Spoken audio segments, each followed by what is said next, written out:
Today we're going to cover our third day of notes for our unit on ancient Rome. And today we're going to cover the fall of the Republic. We spent the last two classes talking about what the Republic was. It was the form of government where the citizens voted on representatives to create laws for them, as well as to run the government. Last class we saw Rome expand. It gained more and more territory after the Punic Wars, and this will eventually lead to cracks in this republican form of government, and it will eventually be replaced with a dictatorship, and eventually after that an empire. As the Roman Republic grows in size, and they do this by conquering new territories, we end up with a huge gap between the rich and the poor. That gap gets wider and wider. And eventually a quarter of the population is considered to be urban poor. So urban means city. So a quarter of the population are living in cities in poverty. And when we say poverty, we mean that they're barely surviving, barely enough food to survive. As Rome expanded its territory, they acquired more and more slaves that they would bring back to the Italian peninsula to use as workers. This allowed wealthy Romans to take land from small-time farmers. These wealthy aristocratic Romans owned large plots of land, huge plots of land, while these small-time farmers owned much, much less. Well, the wealthy Romans with these huge farms would buy slaves. And these slaves, once you pay for them once, you don't have to pay them anymore. You just need to make sure they survive and can work for you. So the wealthy Romans had a very cheap workforce, and they could sell their goods, their produce, for a lower price than the small-time farmers could. And that would eventually put these small-time farmers out of business. Those small-time farmers would have to sell their land to the wealthy landowners, and you can only do that once. And they would take whatever they could make from that land, and they would eventually move to the city. Slavery was so widespread in the Roman world that 1/3 of the population was actually enslaved. So as we said, those small-time farmers, they sell their land and they move on to the cities looking for work. But the problem is there's so many of them doing this, there are just not enough jobs to go around. We end up with major unemployment in the cities, massive poverty, and of course discontent. The people aren't happy and they're letting others know about it. We see an increase in crime. Okay, so these cities can be troublesome areas. We would begin to see changes in the army as well. The army was formerly made up of citizens who were there to serve Rome. But as discontent grew in the cities, Roman generals would recruit their soldiers from the poor. They would pay these soldiers and equip them. So these generals were creating their own armies. And the soldiers of these armies were more loyal to the generals than to the Roman Republic itself. So we no longer have citizen soldiers fighting for the glory of Rome, but instead highly organized professional soldiers that were fighting for a general who paid them. And this would eventually lead to civil war as these different armies led by generals would fight against each other for power. We don't have time to cover it today, but two of those generals, Marius and Sulla, went to war with each other, and it was Roman fighting against Roman.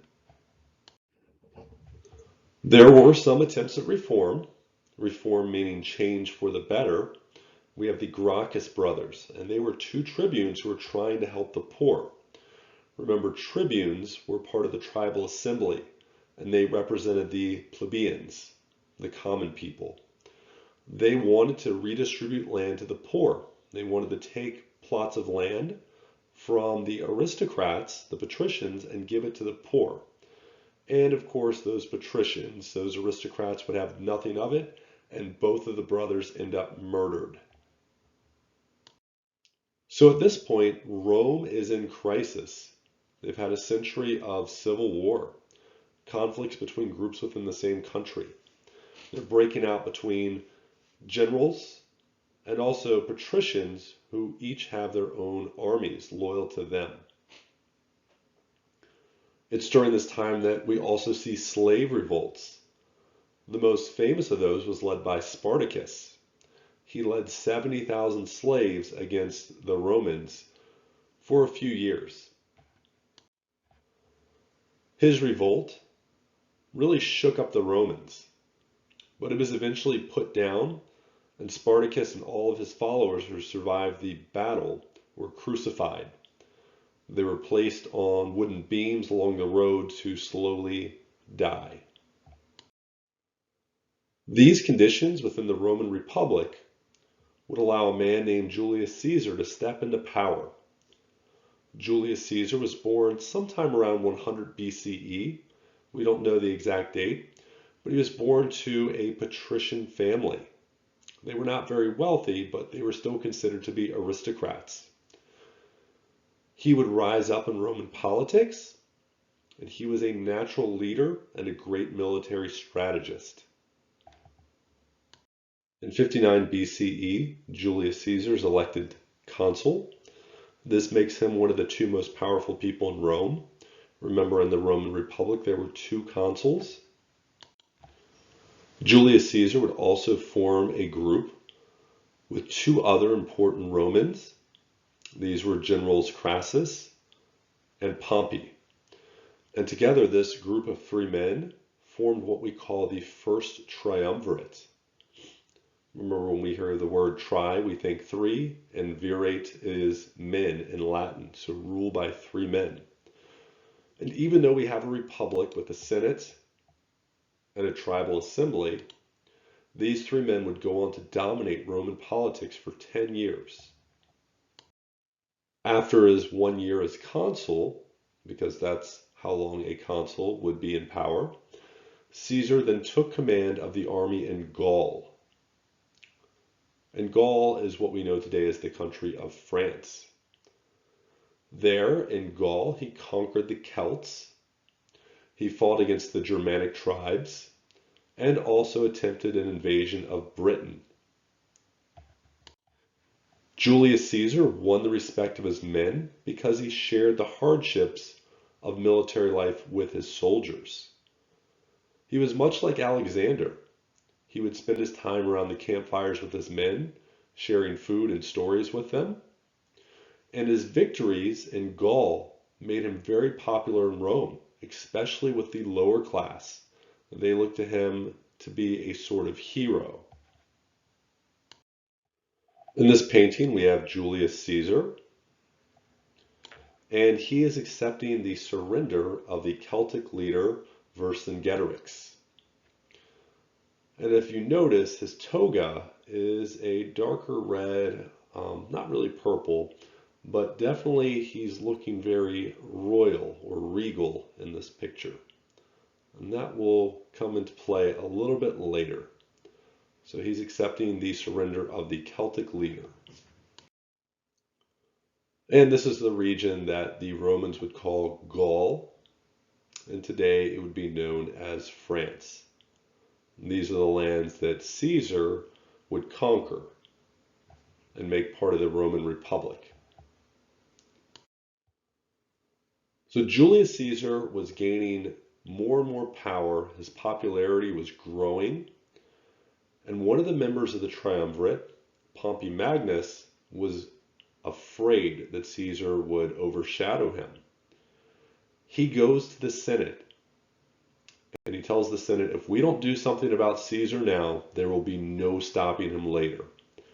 So the Senate orders Julius Caesar to give up his army and return home.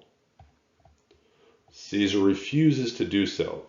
He realizes that if he gives up his army, anything could happen to him. He has no protection.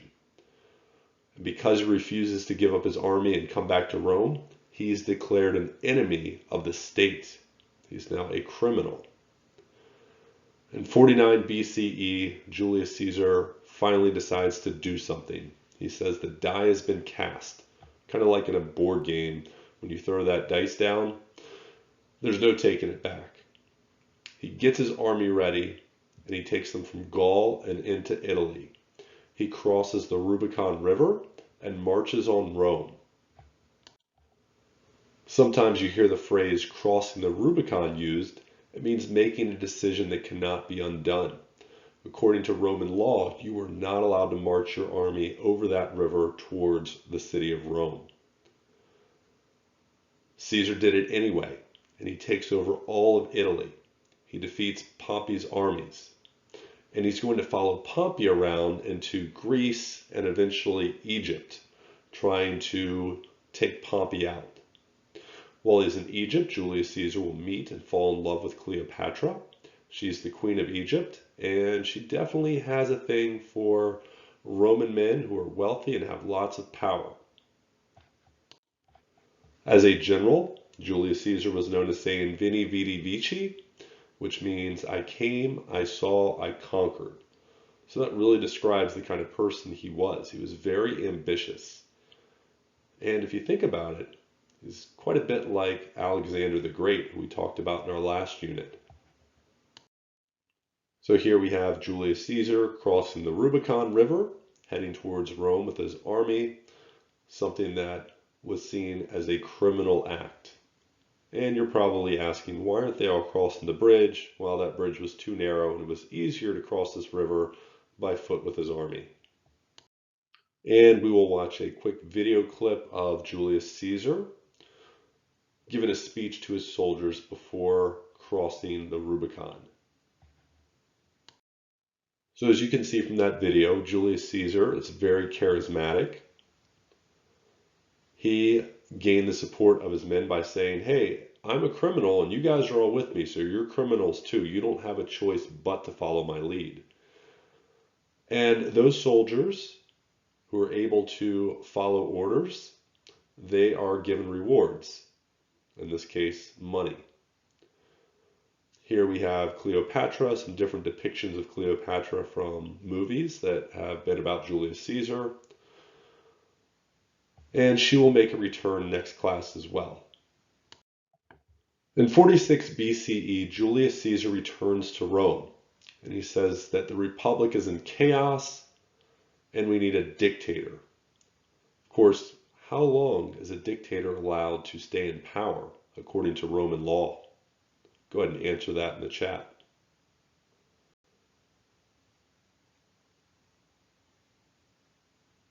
So yeah, a dictator is only allowed to be in power for 6 months. And when you're the dictator, you are an absolute ruler for those 6 months you're in power. And the Senate decides to put him in power. But from that point, Caesar takes total control of Rome. And dictator for 6 months doesn't sound as good as dictator for life, which he appoints himself in 44 BCE. And dictator for life sounds a lot like a king. Although Julius Caesar was a dictator, he was also a reformer. He wanted to make life better for the people of Rome. He gave citizenship to people living in the provinces and would then add loyal senators from those living outside of Rome. Of course, when Julius Caesar makes you a senator, you're going to do what Julius Caesar wants. You're going to vote in his favor. He creates public works projects to create jobs for the poor, building roads and canals, bathhouses and temples. By conquering new territories, he uses those lands as colonies to give land to the poor so that they may farm.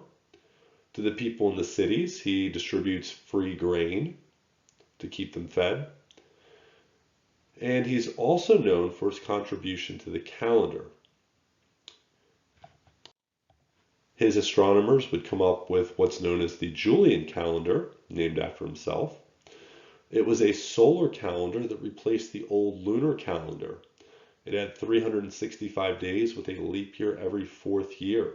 It was very close to our own calendar, but we use the Gregorian calendar today.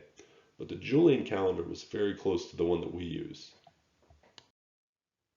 Of course, Julius Caesar had made many enemies along the way as he became the dictator. And like we said, dictator for life sounds a lot like a king. And his enemies were afraid that he would crown himself king and end the republic. And according to Roman law, anyone who plots to become a king could be killed without a trial. And remember, the Roman Republic was created to make sure that one person didn't have all the power. And Julius Caesar totally went around those rules. According to legend, a soothsayer told Julius Caesar to beware the Ides of March. That's the middle of the month of March. Bad things would happen to him if he didn't listen. But of course, he went on about his business as usual. On March 15th, 44 BCE, Julius Caesar was stabbed to death by members of the Senate. And he was stabbed 23 times. The senators took turns, everyone got a stab in, and this was done in the middle of the Senate House, the most important building for Roman government. Each one took a turn stabbing Caesar, feeling like, hey, if we're all in this together, they can't punish everyone as harshly if it was just one person assassinating Julius Caesar. In Shakespeare's play, he said that Julius Caesar's last words were "Et tu, Brute," which means, "And you also, Brutus," asking the question to his mentee. Okay, so it was like the ultimate betrayal. Even his friend Brutus stabbed him in this assassination. Here we have a painting, and we can see all of our senators ganging up on Julius Caesar, and each one produced a dagger and stabbed him. And in this painting, Julius Caesar has been left for dead. The senators go out into the streets triumphant, thinking that everyone will be happy with them, and boy, were they wrong. So we'll need someone to avenge Caesar, to get revenge and pay back those senators who had him assassinated. And we're going to see a new group of 3 men work together, a second triumvirate. We'll talk about them next class, but they include Octavian. He was Caesar's grandnephew and heir. We have Mark Antony. He was a general of Julius Caesar and a friend to him. And Lepidus, a powerful politician. So we will see these 3 work together, gather an army, and fight against the Senate for control of Rome in our next class.